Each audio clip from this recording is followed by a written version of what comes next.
So is the strategy then to do covers and get there, or is it to use your content and get there? So for example, like, just be straight out, like, I have a single coming out, I think I talked to both of you about that separately, in January, fingers crossed, toes crossed. So is it to use that to create that momentum, growth, Good. Yep. or is it to use covers, like, or is I would it be doing it to with everything, to be honest. Ideally, whatever you're releasing. Yeah. Everything. okay. Yeah. But Covers here's are a little bit easier because the familiarity is there and we're not taking a shot in the dark kind of thing with an original. And so that's why we've kind of focused on covers because like that just does so well on the streaming platforms. And when we first met Eleni, she was only releasing snippets on her social media, and I think she hit 50,000 followers on Instagram when we met her, and she kind of pulled away from posting those like cover snippets. We're like, how many songs are you sitting on from all the time that you post that? She had like 15 to 17 song starts that she already did just for social media, and we're like, let's drop it. So like that's kind of how this whole thing got started. But yeah. yeah, again, like the cover stuff is a lot more of a familiarity to people versus the originals, but you definitely can still do it with originals. Yeah. Yeah. I if you're already releasing an original, I would start there. Why not? Because what we're doing though is we're trying to figure out how do we get the song virality on TikTok, on Instagram, on Facebook, on YouTube, posting this content to all the platforms and seeing what hits. Because what hits, well, that dictates where we focus heavy, on with that support. So for Eleni, Instagram hit big right away. So our first thing was, oh, how do we respond to all of these DMs? Oh, there's a software that we can link up and it will DM everybody. Okay, we'll do that. We'll get that set up. Oh, now we posted it to Facebook as well, and now that one actually popped off and went viral. Okay. Well, that software doesn't seem to work. So those are going to have to be manual. So now it's like, okay, we have Instagram supported. Now Facebook is manual. What happens if YouTube pops off? I'm assuming YouTube will probably be the game of manual responses in the comment section. And again, it's just this game of Eleni kind of lucked out here. She posted it and it popped off and it went viral and it told us exactly what we wanted. We're like, "Oh, this song, you already have one that's going viral consistently. We're just going to keep repurposing this content and making different content around this same audio in a way that we think the fans are going to like it."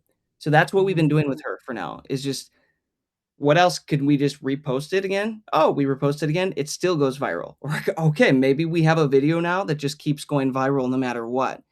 And every time it goes viral, we just try to collect all the comments, send them to the feature FM.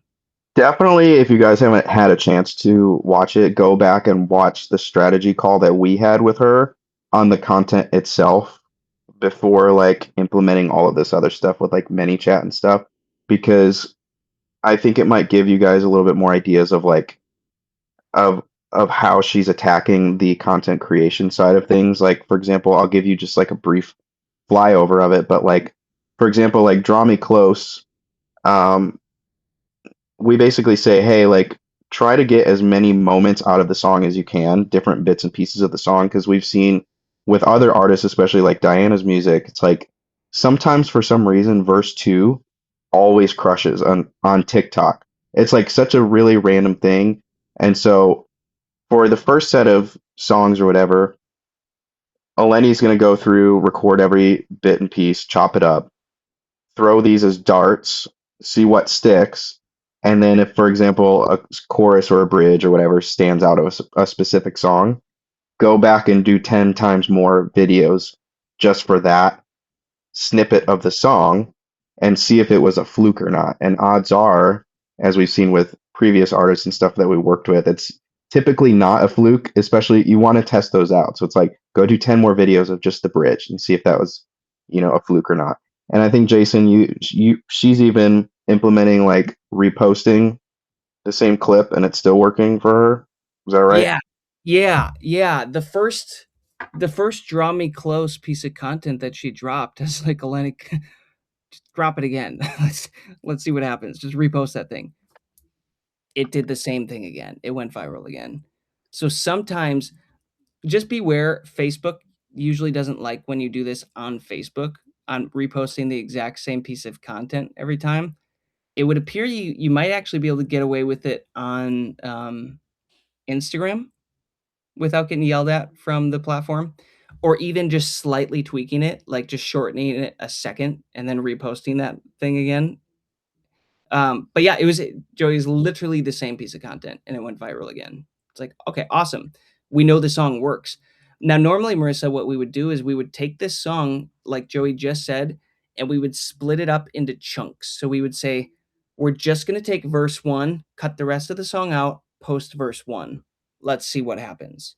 The next one, we're just going to post chorus one, nothing else on the song. See what happens. Then we're going to do verse two. Then we're going to do chorus two. If there's a bridge, then we'll do the bridge. If there's an ending chorus, then we'll do the ending section.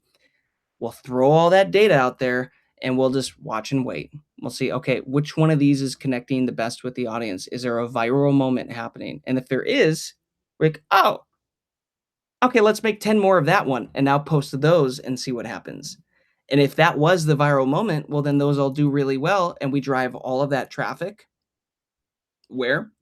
To the Feature FM link, so that we can collect their emails, so that we can get them to save, pre-save the song, future save all of our releases, and follow on the platform that they like, whether it's Spotify, Apple, Amazon, YouTube.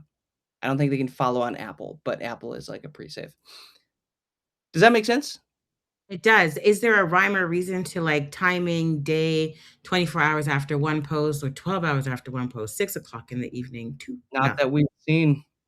no. So all of that stuff about like posts at like 6:05 or that goes out the window basically. Maybe it is a thing, Joey. I haven't seen Some anything people yet. swear by it, others don't.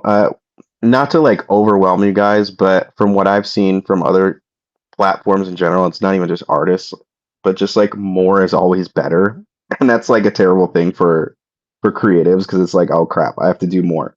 But typically, what we recommend, and I think this might have been on a previous call, but like try to find a rhythm that works for you first, and just like lay down a baseline of like a posting schedule that works for you. And then from there, once you get into the habit of it, then if you choose to, you can ramp up your frequency of like posting schedules. But yeah, again, like some people swear by posting times. I haven't really seen a huge difference in my content or anybody that's in our circle. But yeah, I think the hardest thing is finding a habit and sticking to it.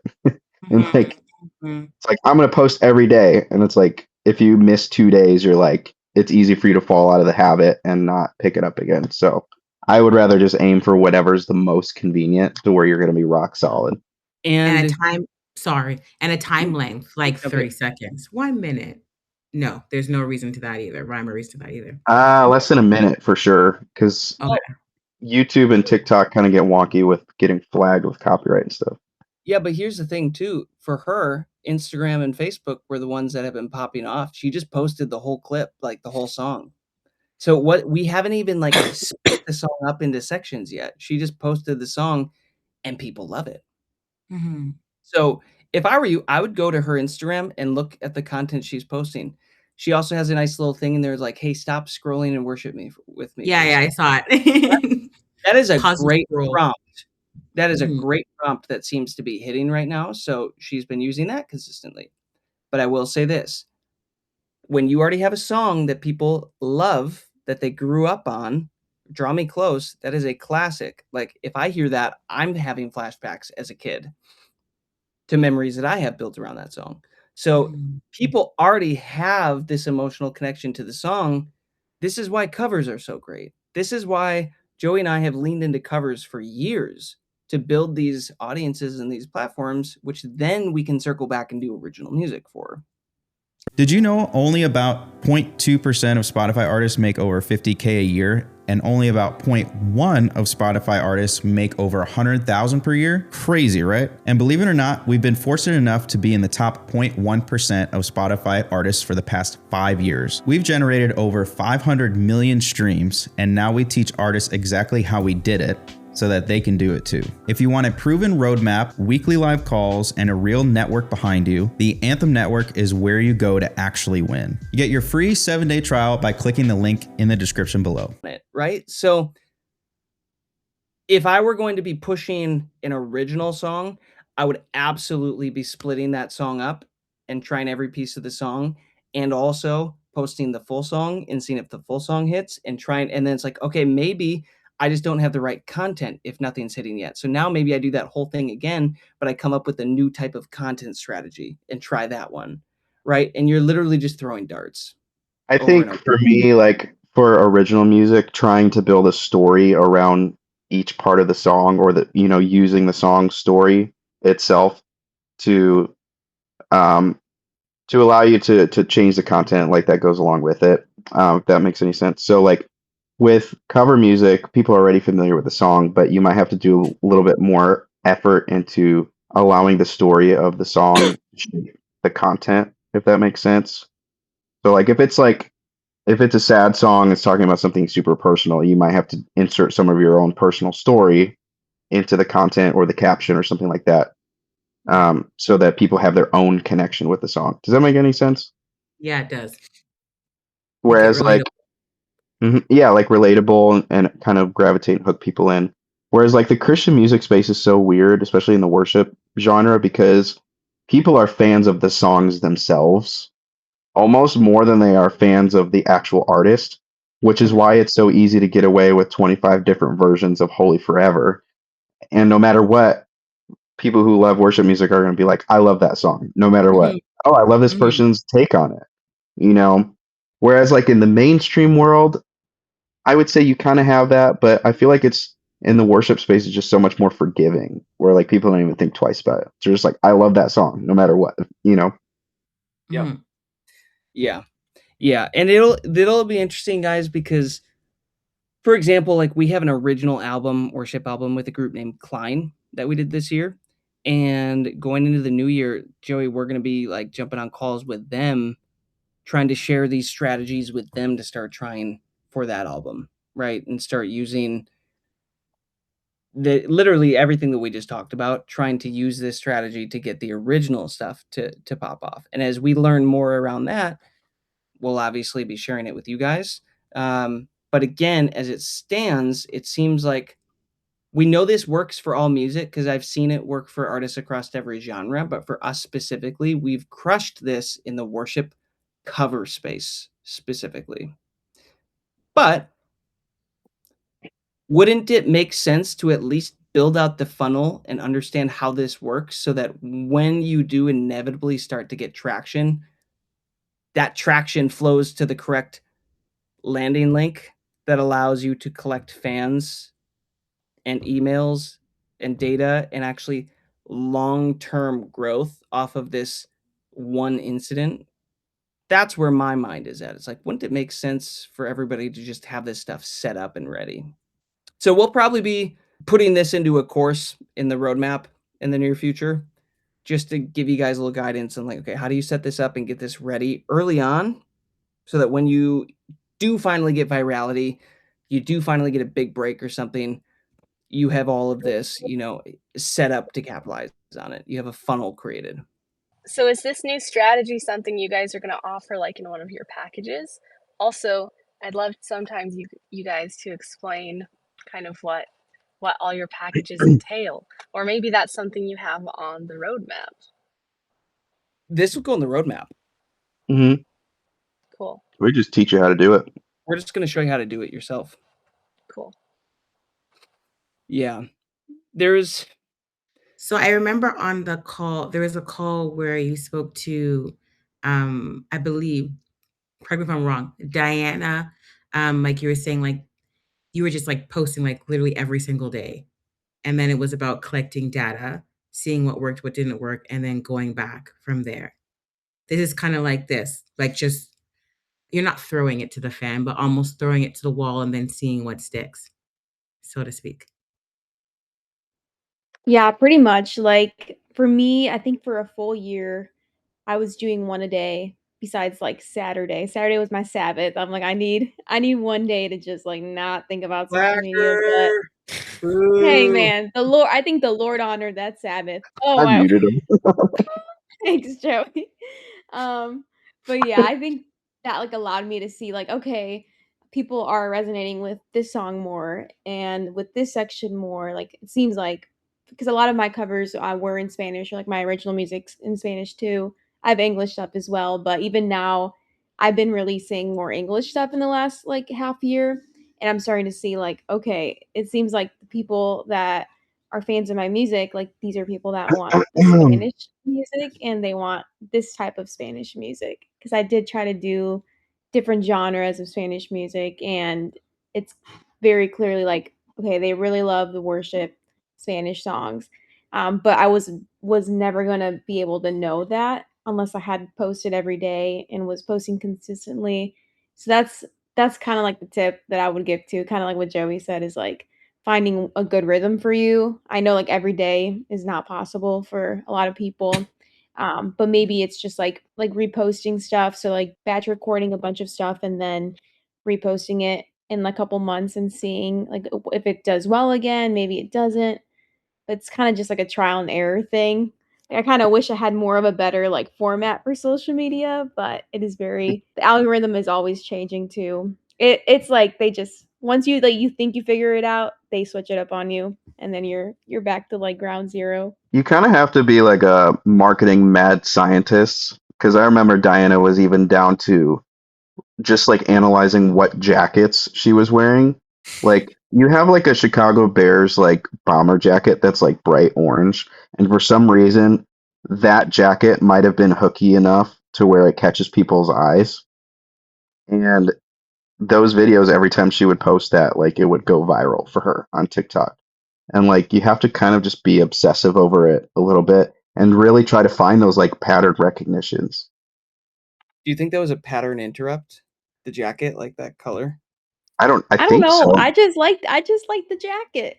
And it was warm and I wore it. And then maybe it is like the brightness of it or something, but I mean, it's a Spanish song, so it's not like the people that are listening or watching the video are Chicago people.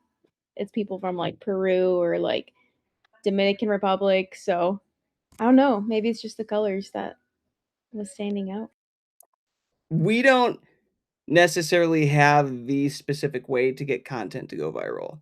There's a million ways you can get something to go viral. And that's really what this is. It's like we can show you the tools that we're using to get our results.